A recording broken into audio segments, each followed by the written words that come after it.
Hey guys, welcome back for another episode of The Suited Shootist. I'm just going to jump right in on this one because I suspect this is going to be a little bit longer video, but I want to keep it as brief as I can. So I'm going to be talking about pistol dots. It's something that I've been meaning to touch on for a while, and given the recent sort of resurgence on the topic, I figure now's as good a time as any. I will link to some of the other videos below, the one that Ken Hackathorn did on the Wilson Combat channel. John Correa did one as well over at Active Self-Protection. And then this was also the catalyst for a fantastic conversation between my friend John Johnston and Lee Weems on his podcast that is definitely worth a listen. So I'll link all those down below so you can go check them out. And they really are worth a look. So right out the gate, I'm not going to tell you that you need a dot. I'm not going to tell you that you don't need a dot. This isn't which one's better. This is my experiences and what I'm currently getting out of a dot that I wasn't getting as much of with iron sights. So if you are at a stage that you are debating if this is a route that you want to go, I'm hoping that you find this information useful. One disclosure before we start, I am going to be completely dot agnostic here. I don't care about brand. I am a Swamp Fox affiliate, and I am friends with the guy who was, up until recently, their marketing director. So there is a relationship there, but that has no bearing on any of this. Swamp Fox is what I currently have on my carry gun. Several of my peers have also deemed it suitable for concealed carry, but that's not what we're talking about here. If you do want to pick one up, the discount code's down below, but let's jump into it. So I waited longer than I probably should have to switch over to a red dot. And right out the gate, I will tell you, and this is not anything that's going to be a surprise to anybody, it's not going to make you a better shooter. What it is going to do is make some of the information that you can use to become a better shooter more accessible. What do I mean by that? Well, I got a couple of weird things going on. Number one, my eyes, well, I've got great visual acuity. I've got like 20/15 vision. My eyes don't work well together, especially at closer distances. So whenever we're talking about where the front sight is, if I'm having to hold focus there for any extended period of time, that is really straining on my eyes. And so obviously in a defensive circumstance, that's not really relevant, but in all the training and all the practice to become competent and equipped for the defensive situation, that's where this becomes a bit of a challenge. And so the idea of being able to target focus as opposed to sight focus makes my life as a shooter a whole lot easier, just because of how I'm personally wired. Now, there are guys out there like Tim Herron who will definitely say that target focused iron sight shooting is possible. And yeah, I have no doubt that it is. I've played with it a little bit with some of my smaller guns like my J frames and stuff that I don't have dots on, but I was so far down the path that front sight focus is kind of what I default to with irons. And so either way, it's going to be a lot of retraining to kind of break some of those habits. Speaking of breaking habits, you'll also notice that on this dot gun, I got painter's tape across the optic. I'm going to touch on that here in a minute. So one of my challenges was I got wonky eyes, and so front sight focus shooting is more fatiguing for me than some people. The other thing that I got out of switching to a dot, aside from that, was that I forget who I heard this from, but they basically said iron sights whisper to you, whereas an optic shouts. And I don't do all that great with subtlety. So being able to read the dot during the shot process is incredibly useful for me, and I'm able to pick up much more readily inconsistencies that I wasn't catching with iron sights.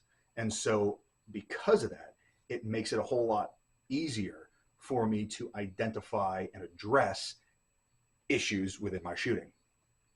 The third part of it, which kind of sections off from that, is because I don't require as much brain power focusing on the alignment of the sights, I'm able to be much more present and aware of what's going on here with my grip and with my trigger. And so again, it makes self-diagnosis a lot easier because I'm not having to put as much focus and attention into sight alignment, which then frees up that brain power to be more aware of what my grip is doing. And those are the major benefits that I personally have gotten out of the red dots. So from a self-diagnostic standpoint, I think it's an immensely useful tool. The challenges are, number one, obviously cost, because you're into a handgun for between $300 and $500. Um, maybe 6 to 8 if you're going with some of the more expensive ones. And then, the optic is going to be another few $100, and then on top of that, you might have to get the slide milled. So, you're easily into a pistol for upwards of $1,000 in order to get a dot configuration, unless you're doing something that is a little bit more budget oriented, which is not necessarily inappropriate, but again, that's its own conversation.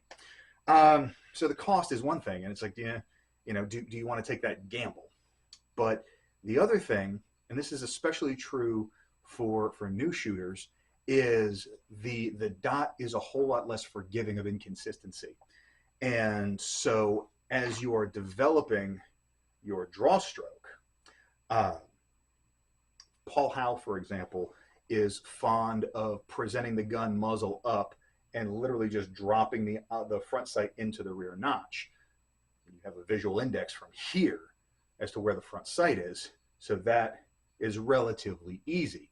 Well, with the dot, you've got just the window of the optic housing to do that.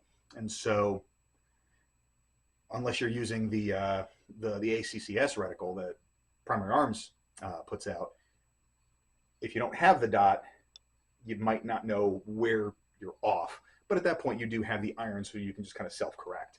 Of course, the trade-off there is if you've already shot irons a bunch and you're used to tracking that iron sight into the rear notch, again, you're just going to have to tighten up your draw technique. It's not a bad thing. It's just that is going to be one of the major hurdles to overcome in the transition. Nice thing is that's exclusively dry work. So it's not something that's going to be going to cost you anything but time.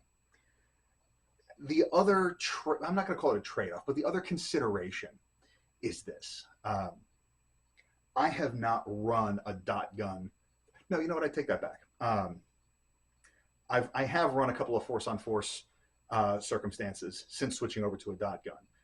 The T guns we were using were not dot equipped, but when you look at most typical defensive shootings, the distances at which they occur, I am not a good enough shooter to feel qualified to comment on if there is an advantage in speed and or accuracy at let's call it anything inside 7 yards.